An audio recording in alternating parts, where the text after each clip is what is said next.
Welcome to my channel Hasan education system. Today our topic is Bohr model of hydrogen atom. इससे पहले बहुत से models आए, Dalton model, plum pudding model J Thomson ने जो दिया था, उसके बाद रदरफोर्ड एटॉमिक मॉडल, उसके बाद फिर बोहर एटॉमिक मॉडल।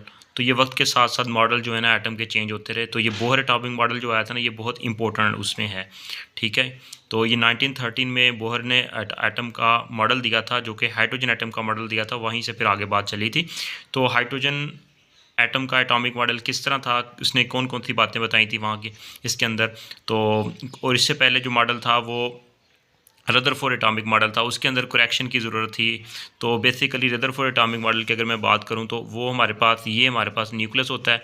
ठीक है, सेंटर में रदरफोर्ड ने कहा था, उसने कहा था कि जो हमारे पास इलेक्ट्रॉन्स होते हैं वो इस तरह स्पाइरल इस तरह होते हैं। मतलब ये इलेक्ट्रॉन जो होते हैं ना, ये ऐसे रिवॉल्व करते करते इस तरह रिवॉल्व करता करता फाइनली एक स्टेज ऐसी आएगी कि न्यूक्लियस के अंदर फॉल कर जाते हैं। कि बेसिकली अनस्टेबल न्यूक्लियस का कंसेप्ट दिया था, जो कि बात गलत थी। बाद में इस चीज़ को प्रूव भी किया गया था।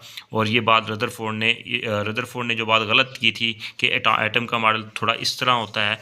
ठीक है, तो जो कि गलत बात थी, ये बोहर ने इस चीज़ को करेक्ट किया था बेसिकली। तो बोहर ने क्या कहा था, इसके मॉडल को देखते हैं, एटॉमिक मॉडल। ठीक है, ये एक ऐसी थ्योरी होती है, ठीक है, जिससे हमें पता चलता है कि एटम का एटॉमिक मॉडल की बात कर रहे हैं हम। ठीक है, एटम का स्ट्रक्चर क्या होता है, मतलब एटॉमिक मॉडल एक ऐसी थ्योरी होती है जिससे एटम के स्ट्रक्चर के बारे में पता चलता है कि उसके अंदर इलेक्ट्रॉन, प्रोटॉन, न्यूट्रॉन, जो हमें बाद में चीज़ें पता चली, लेकिन उससे पहले नहीं पता था। एटम को हमें पता है कि हम आँख से नहीं देख सकते। आम सिंपल आँख से अगर हम देखें, ऑब्जर्वेशन करें तो नहीं देख सकते। माइक्रोस्कोपिक लगा कर देखा जा सकता है। अगर हम माइक्रोस्कोप का यूज़ करें, इलेक्ट्रॉन माइक्रोस्कोप, लेटेस्ट माइक्रोस्कोप को यूज़ करते हैं, ठीक है, उससे हम इजीली देख सकते हैं।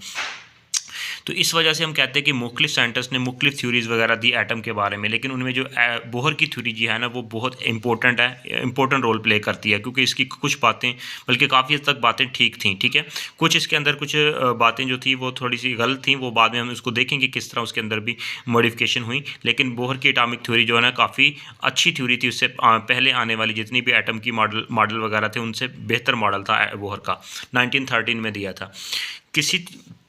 किसी थ्योरी को, मतलब हम कहते हैं कि प्रॉपर अंडरस्टैंड करने के लिए पहले आपको सरकमस्टेंसेस मालूम होने चाहिए। इस थ्योरी के वक्त हमें क्या कुछ मालूम था, मतलब कि बोहर ने जब थ्योरी दी थी, इससे पहले इसने काफ़ी चीज़ों के बारे में इसको पता चल चुका था। कि जो डाल्टन ने थ्योरी दी थी, प्लम पुडिंग मॉडल आया या रदरफोर्ड का एटॉमिक मॉडल आया, तो उनके प्रीवियस नॉलेज इसके पास काफ़ी था। उस चीज़ को फिर उसने जहन में रखते हुए, चीज़ों को सब देखते हुए, फिर उसने ये फर्दर अपना काम जो आगे स्टार्ट किया। ठीक है, तो ये बात यहाँ पे है। तो उर्दू में लिखने का मतलब है चीज़ों को अच्छी तरह बेहतर अंडरस्टैंडिंग हो सकती है, ताकि आप कल को वीडियो को पॉज करके रोक के भी देख सकें, तो आप इजीली चीज़ों को समझ सकें। ठीक है, तो इंग्लिश में थोड़ी सी कन्फ्यूजन होती है। ठीक है, और पाकिस्तानी या इंडियन पीपल्स के लिए। ठीक है, और इलेक्ट्रॉन और न्यूक्लियस पर पॉजिटिव चार्ज होता है। ठीक है, ये बाद में मालूम हुआ था कि मतलब ये देखा गया, और ये भी मालूम था कि इलेक्ट्रॉन और न्यूक्लियस पर पॉजिटिव चार्ज है, मतलब इलेक्ट्रॉन के ऊपर नेगेटिव और न्यूक्लियस के ऊपर पॉजिटिव चार्ज होता है। न्यूक्लियस एटम के दरमियान में होता है। ठीक है, जो कि रदरफोर्ड ने अपनी थ्योरी दी थी, रदरफोर्ड ने बताया था। ठीक है, और इलेक्ट्रॉन जो होते हैं वो रिवॉल्व करते हैं मदारों के अंदर। ठीक है, इस तरह का कंसेप्ट था। ठीक है, ये सेंटर में न्यूक्लियस होता है और इस तरह ये स्पायरल इस तरह घूमता रहता है। ठीक है,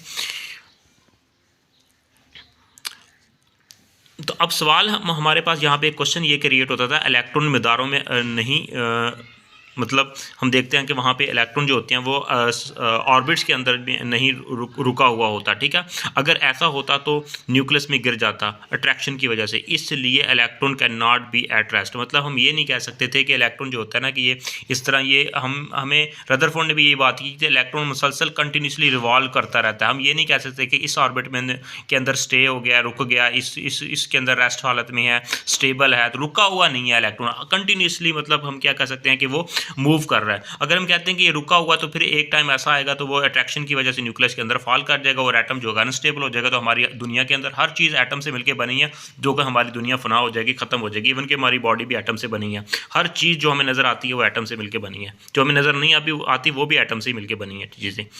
ठीक है, तो इसका मतलब एटम, ये तो बात कंफर्म हो गई थी कि एटम जो है ना, ये रेस्ट हालत में नहीं है। ठीक है, और ये रेस्ट में नहीं हो सकता एटम, और सॉरी इलेक्ट्रॉन एटम के अंदर। रेस्ट में नहीं होता। इसका मतलब इलेक्ट्रॉन जो है ना वो कंटिन्यूसली मूव कर रहा है, ठीक है। तो बोहर ने फिर इस चीज़ों को जहन में रखते हुए कहा कि बोहर का ने एटम का मॉडल दिया था। बोहर के मॉडल से पहले एक मॉडल ओल्ड मॉडल मौजूद था जो कि रदरफोर्ड का एटॉमिक मॉडल, जो कि आपको बता चुका हूँ कि रदरफोर्ड का ओल्ड मॉडल मौजूद था, जिसको प्लानिटरी मॉडल भी कहते हैं। जैसे हमारा सोलर सिस्टम होता है ना, उस तरह का ये प्लानिटरी मॉडल के नाम से ये मशहूर था काफ़ी। रदरफोर्ड का ख्याल था कि जैसे सूरज के गिर्द सियारे घूम रहे होते हैं, इसी तरह इलेक्ट्रॉन न्यूक्लियस के गिर्द घूम रहे होते हैं। लेकिन इधर एक मसला था, मतलब एक प्रॉब्लम वहाँ पे सामने ये आ गई कि क्योंकि सूरज एक मायस है और सारे तमाम के तमाम मतलब हमारे पास जो होता है ना मैथ जो कि सूरज के गिर्द घूम रहा होता है, लेकिन रदरफोर्ड के मॉडल के मुताबिक एक चार्ज दूसरे चार्ज के गिर्द घूम रहा है, ठीक है। वहाँ पे मैथ है, ठीक है, सूरज एक मैथ है और बाकी प्लानिटरी सिस्टम प्लैनेट्स जो हैं वो भी मैथ है। लेकिन यहाँ पे चार्ज की बात हो रही होती है बेसिकली। न्यूक्लियस के ऊपर पॉजिटिव चार्ज होता है, इलेक्ट्रॉन के ऊपर नेगेटिव चार्ज होता है, तो इसलिए उसको प्लानिटरी मोशन का जो नाम दिया था, जो कि गलत नाम दिया था, मतलब इसको उसके साथ कंपेयर ही नहीं कर सकते। बाद में जो रिसर्च हुई थी ये भी चीज़ पता चली, क्योंकि यहाँ पे चार्जेस की बात हो रही थी बेसिकली, इलेक्ट्रॉन के ऊपर नेगेटिव और न्यूक्लियस के ऊपर पॉजिटिव। इस वक्त मतलब उस वक्त एक मतलब प्रूफ था, क्लासिकल थ्योरी थी जो कहती थी कि जब भी एक चार्ज मतलब उससे एक चीज़ प्रूव हो चुकी थी क्लासिकल थ्योरी के मुताबिक, जब भी कोई चार्ज पार्टिकल मूव करता है, एक्सरेट करता है, तो वहाँ पे एनर्जी जो होती है वहाँ पे खर्च होती है, ठीक है। तो वहाँ पे रेडिएशन खारिज होगी, इमिट होगी। इसलिए जब इलेक्ट्रॉन एनर्जी इमिट करेगा तो वो न्यूक्लियस के करीब चला जाएगा। तो इसलिए मतलब ये चीज़ अंडरस्टैंडिंग बेसिकली ये चीज़ें फिर खुद ब खुद सामने आई कि जब इलेक्ट्रॉन रदरफोर्ड ने कहा कि इलेक्ट्रॉन जो होता है ना वो रेस्ट में नहीं है और ये कंटिन्यूसली मूव कर रहा है, इतनी बात कर दी तो इसका मतलब है अगर कंटिन्यूसली मूव कर रहा है तो ये बात तो फिर वहाँ पे एनर्जी भी इमिट हो रही थी। अगर एनर्जी इमिट हो रही थी इसका मतलब वो न्यूक्लियस के अंदर गिर जाना चाहिए। तो न्यूक्लियस के अगर अंदर गिरता है तो इसका मतलब एटम तो अनस्टेबल हो जाता है, जो बाद में फिर रदरफोर्ड के डिफेक्ट्स में से एक डिफेक्ट ये भी था कि कंटिन्यूसली ये मूव कर रहा है और रेडिएशन खारिज कर रहा है और वो न्यूक्लियस के अंदर गिर जाएगा, जो कि बाद में फिर ये चीज़ सामने आई थी, ठीक है। तो ये एक गलत बात थी, ठीक है। जो कंटिन्यूसली जो होता है ना एनर्जी इमिट करता रहता है, ये बात गलत थी, ठीक है। तो यहाँ पे हम देख सकते हैं कंपैरिजन करके रदरफोर्ड का और क्लासिकल थ्योरी के मुताबिक हमारे पास मॉडर्न जो मॉडल था एटम का। तो यहाँ पे देख सकते हैं, ये देखें, ये अकॉर्डिंग टू क्लासिकल थ्योरी मतलब रदरफोर्ड ने जो बात की थी उसके मुताबिक ये देख सकते हैं इलेक्ट्रॉन, ये एटम है, न्यूक्लियस है एटम का, और ये इलेक्ट्रॉन ये कंटिन्यूसली ये देखें इसके अंदर रिवॉल्व कर रहा है। तो ये देखें इलेक्ट्रॉन पहले इधर था, इसके बाद फिर मूव करता मूव इलेक्ट्रॉन फिर बिल्कुल न्यूक्लियस के करीब आ गया, और एक टाइम ऐसा आएगा न्यूक्लियस के अंदर फॉल कर जाएगा और एनर्जी कंटिन्यूसली इमिट करता जा रहा है, जो कि ये बात गलत थी, ठीक है। इस चीज़ को हम गलत मानेंगे, इसके ऊपर छोटा सा क्रॉस लगा देते हैं, गलत बात थी। तो बाद में फिर ये चीज़ पता चली रदरफोर्ड जो कि ये कह रहा था कि बट इसका मतलब क्लासिकल थ्योरी के मुताबिक कुछ और था। मतलब इसने जो कहा था प्लानिटरी मोशन होता है और इस तरह इवॉल्व करता रहता है, एनर्जी जो इमिट करता रहता है, लेकिन क्लासिकल थ्योरी में ये बता रही थी कि उस क्लासिकल थ्योरी ने ये बात खुद अक्स कर ली, क्योंकि उसके बाद ये चीज़ प्रूव हो चुकी थी कि मतलब कुछ और था, मतलब जो कि फिगर बी में क्लासिकल थ्योरी के मुताबिक ये था कि इस तरह मतलब जो कि इमिट करता रहेगा एनर्जी को और वो उसके अंदर फॉल कर जाएगा। क्लासिकल थ्योरी ने कहा था ये ऐसा हो ही नहीं सकता कि अगर कंटिन्यूसली एनर्जी इमिट करेगा और उसके अंदर फॉल कर जाएगा। ये बात बाद में फिर चीज़ सामने आई थी। तो ये देखें फिर क्लासिकल थ्योरी से मिलता जुलता फिर एक और मॉडल दिया था कि ये भी इलेक्ट्रॉन इसके अंदर रिवॉल्व करता रहेगा रदरफोर्ड ने, ये रदरफोर्ड का एटॉमिक मॉडल है, ठीक है। और ये हमारे पास फिर बाद में चीज़ ये सामने ये बोहर एटॉमिक मॉडल है, इसको हम बोहर एटॉमिक मॉडल मान सकते हैं। तो बोहर एटॉमिक मॉडल को फर्दर फिर हम चीज़ को देखते हैं कि so the continuously radiate energy, हमने कहा था कि एनर्जी जो है वो कंटिन्यूसली रेडिएट करती रहती हैं, इसलिए जो भी स्पेक्ट्रम बनता है वो कंटिन्यूस होना चाहिए जिसमें तमाम वेवलेंथ की रेडिएशंस हों, लेकिन ऐसा नहीं होता। असल में एटम का लाइन स्पेक्ट्रम होता है, मतलब कि तमाम वेवलेंथ एमिट नहीं होती बल्कि कुछ रेडिएशन एमिट होती हैं।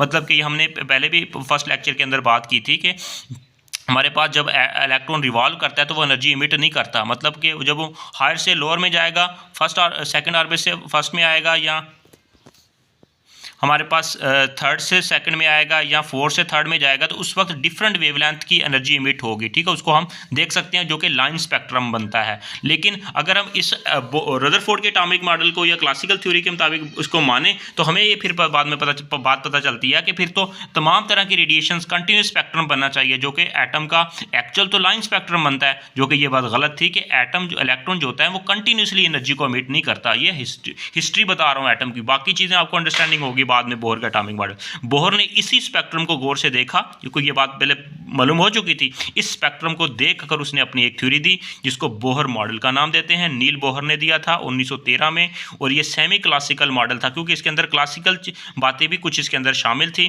ठीक है, इसलिए इसको सेमी क्लासिकल मॉडल का नाम देते हैं।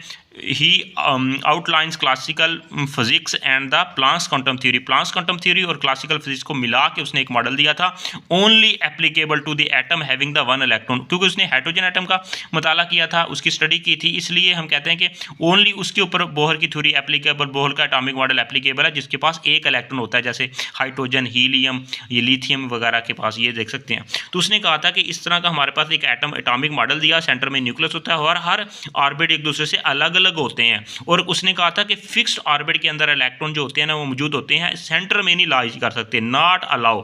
यहाँ पे सेंटर में अलाउ नहीं होता इसको, इलेक्ट्रॉन यहाँ पे अलाउ ही नहीं होता, सिर्फ ऑर्बिट के अंदर इलेक्ट्रॉन यहाँ पे अलाउ होते हैं, सेंटर में नहीं हो सकते। उसका पहले पास्टुलेट की अगर हम बात करें, an electron bound to the nucleus in an atom around the nucleus in the certain orbit without radiate energy. मतलब रेडिएट नहीं करेगा जब तक वो इस ऑर्बिट के अंदर मौजूद रहेगा, अपने फिक्स ऑर्बिट के अंदर रहेगा, या फर्स्ट में, सेकंड में, थर्ड में, ठीक है, तो उनके पास फिक्स्ड एनर्जी होगी। लेकिन अगर सेंटर में आ जाएगा तो उस वहाँ तक तो ला ही नहीं करता ना, वहाँ पे तो हो ही नहीं सकता। तो यही उसने बात की थी कि अपने ऑर्बिट में जब तक इलेक्ट्रॉन रिवॉल्व करता रहेगा उसकी वो एनर्जी इमिट नहीं करेगा, ठीक है। इसको हम कह सकते हैं स्टेशनरी स्टेट रहेगा, मतलब उसकी डिस्क्रीट एनर्जी लेवल्स होते हैं बेसिकली। फर्दर फिर बोहर कहता था कि स्पेक्ट्रम को देखकर ये लगता है कि इलेक्ट्रॉन मुसलसल एनर्जी खारिज नहीं करेगा, लेकिन जब एक ऑर्बिट से दूसरे ऑर्बिट में जाएगा तो एनर्जी खारिज करेगा। मतलब ये जब हमने बात की थी कि एक ऑर्बिट से फर्स्ट ऑर्बिट से दूसरे ऑर्बिट में जाएगा, जब फर्स्ट ऑर्बिट से दूसरे सेकंड ऑर्बिट में जाएगा, मतलब ये लोअर से हायर में जाएगा तो एनर्जी को ऑब्जॉर्व करेगा, जब हायर से लोअर में आएगा तो एनर्जी को रिलीज़ करेगा। इस तरह के बेसिकली उसने बात की थी कि और जब तक उसी ऑर्बिट में रिवॉल्व करता रहेगा तो एनर्जी को इमिट नहीं करता। ये कुछ बोहर की बातें थी, ठीक है। जब पूछा गया कि बोहर के ऐसा क्यों होता है, तो फिक्स एनर्जी खारिज क्यों नहीं करता, तो कहता है कि मुझे इसका मालूम नहीं, लेकिन इन फ्यूचर इसके बारे में पता चल जाएगा। मतलब इलेक्ट्रॉन हर जगह नहीं रह सकता, कुछ हर जगह पर जिधर जिधर रह सकता है। जो पूछा गया बोहर से किधर किधर रह सकता है, तो उसने कहा कि एक पैटर्न देखा गया है कि इलेक्ट्रॉन न्यूक्लियस के करीब रह सकता है। तो ये इस तरह बेसिकल h/2π इस चीज़ को वो फॉलो, एंगुलर क्वांटम उसको मोमेंटम को उसको फुलफिल करता है। h/2π यहाँ पे रह सकता है, यहाँ पे इलेक्ट्रॉन रह सकता है, यहाँ पे इलेक्ट्रॉन रह सकता है। पहले इलेक्ट्रॉन क्यों ऑर्बिट बना रहा है, मतलब पहला ऑर्बिट यहाँ पे बना रहा है, दूसरा यहाँ पे, तीसरा यहाँ पे क्यों बना रहा है, क्योंकि वहाँ h/2π है, फिर 2h/2π है, फिर 3h/2π का एंगुलर मोमेंटम है। इलेक्ट्रॉन कोई ख़ास जगह में जिधर ऑर्बिट बना सकता है, जिधर L का h/2 का मतलब हम कैसे 1 टाइम 2 टाइम 3 टाइम्स होगा, वहाँ इलेक्ट्रॉन्स रह सकता है। मतलब ये सेंटर में नहीं रह सकता। इस तरह का उसने बोहर ने, ये बोहर का एटॉमिक मॉडल उसने कंसेप्ट दिया था। इसके बाद अगले ऑर्बिट में रह सकता है, इसके बाद फिर अगले ऑर्बिट में रह सकता है। इसने जब नोट किया तो पता चला कि वो न्यूक्लियस, वो जगह जहाँ इलेक्ट्रॉन का एंगुलर मोमेंटम है मतलब है जो हर घूमती चीज़ों का होता है, वो h/2π का इंटीग्रल मल्टीप्लाई होता है। यानी मतलब इसके मुताबिक वहाँ इलेक्ट्रॉन रहता है जहाँ पे h/2π का इंटीग्रल मल्टीप्लाई होगा। उसके बाद नेक्स्ट पास्टुलेट्स की अगर हम बात करें, ओनली दो stationary orbit are allowed for which the orbital angular momentum is equal to integral multiply of h/2π। तो ये basically mvr is equal to n h/2π। ये इसको h प्लांक्स कांस्टेंट, इसकी वैल्यू 6.63 × 10⁻34 जूल सेकंड होती है, और n की value 1 2 3 4 up to so on. और इसको प्रिंसिपल क्वांटम नंबर कहते हैं। इसकी एनर्जी के बारे में भी इसको बताता है बेसिकली, जहाँ जहाँ इलेक्ट्रॉन्स रह सकते हैं। तो इसलिए हम कहते हैं कि जब एक सैटेलाइट ज़मीन के गिर्द मतलब स्पीड से ऑर्बिट बना सकता है, लेकिन इलेक्ट्रॉन नहीं बना सकता। मतलब हम कहते हैं ज़मीन के गिर्द, फॉर एग्जाम्पल, क्योंकि पहले प्लानिटरी मोशन था ना कि सूरज के गिर्द वो घूम रहे होते हैं, तो इसलिए कहता है कि जब इलेक्ट्रॉन ये नहीं हो सकता कि यहाँ पे आ जाए, यहाँ पे आ जाए, नहीं, एक फिक्स्ड ऑर्बिट्स के अंदर ही रिवॉल्व करता रहेगा और अपनी मर्जी से स्पीड के साथ मूव नहीं करेगा। जब तक वो इस ऑर्बिट में रहेगा उसकी स्पीड सेम होगी, इस ऑर्बिट में उसकी स्पीड सेम होगी। बोहर से पूछा गया कि इधर ऑर्बिट क्यों नहीं रह सकता, इसके पास मतलब इसकी भी उसके पास कोई वजह नहीं थी, ये भी उसने बस कहता कि यह ऐसा है होता है, बस उसके पास कोई ख़ास रीज़न नहीं थी। कुछ जगह हर ऑर्बिट नहीं रह सकता, मतलब उसने कहा था कि हर जगह पे नहीं रह सकता, इस बाकी जगह पर ऑर्बिट क्यों नहीं बना सकता, क्योंकि इजाज़त है, मतलब इलेक्ट्रॉन के पास इजाज़त ही नहीं है कि वो यहाँ पे सेंटर में कहीं रह सकता है, इस फिक्स्ड ऑर्बिट के अंदर रह सकता है। तो उसके बाद फिर थर्ड पास्टुलेट की अगर हम बात करें, उसके बाद फिर वही एनर्जी की बात आ जाती है कि वो हायर ऑर्बिट से लोअर में आएगा, एनर्जी रिलीज़ करेगा, अगर लोअर से हायर में जाएगा तो एनर्जी को ऑब्जॉर्व करेगा, हायर से लोअर में आएगा डी एक्साइटेशन होगी, और लोअर से हायर में आ जाएगा तो इसको हम कहेंगे एक्साइटेड स्टेट में चला गया। तो ये हमारे पास जो लोअर स्टेट में होता है उसको ग्राउंड स्टेट कहते हैं, और अपर स्टेट में हो इलेक्ट्रॉन तो उसको एक्साइटेड स्टेट कहते हैं। तो डेल ई एनर्जी का डिफरेंस है E n minus E p, मतलब ई एन माइनस एनर्जी का डिफरेंस है। ये अगर सपोज कर लें 20 माइनस 12 है तो ये 8 इलेक्ट्रॉन वोल्ट एनर्जी रिक्वायर्ड होगी उसको लोअर ऑर्बिट से हायर ऑर्बिट में जाने के लिए, या हायर ऑर्बिट से लोअर ऑर्बिट में आने के लिए वो 8 इलेक्ट्रॉन वोल्ट एनर्जी को रिलीज करेगा फोटोन्स की फॉर्म में। तो इस तरह ये एनर्जी का डिफरेंस हम इस तरह सपोज कर सकते हैं एग्जाम्पल के through. Whenever an electron make a transition jumps from the high energy state En to the lower energy state Ep, the photon of the energy hf is emitted according to Planck's quantum theory, hf is equal to En minus Ep, energy का difference आ जाएगा। ठीक है, ये higher orbit में जाएगा तो energy absorb करेगा, lower energy में आएगा तो रिलीज करेगा। ठीक है, बाद में फिर वो de Broglie interpretation of Bohr atomic model, कुछ सवालात के जवाब नहीं दिए थे बोहर की थ्योरी ने, बोहर के मॉडल ने, जिसको फिर बाद में इंटरप्रिटेशन की, उसकी तशरीह की, उसको एक्सप्लेन किया डी ब्रोगली ने। उन चीज़ों को फिर आगे लेके चलेंगे, फिर बाद में हम कंपैरिजन करेंगे। तो बहुत इंपॉर्टेंट टॉपिक था, इंशाल्लाह मिलेंगे किसी नई वीडियो में, इसी चीज़ को लेके चलेंगे। अल्लाह हाफिज़।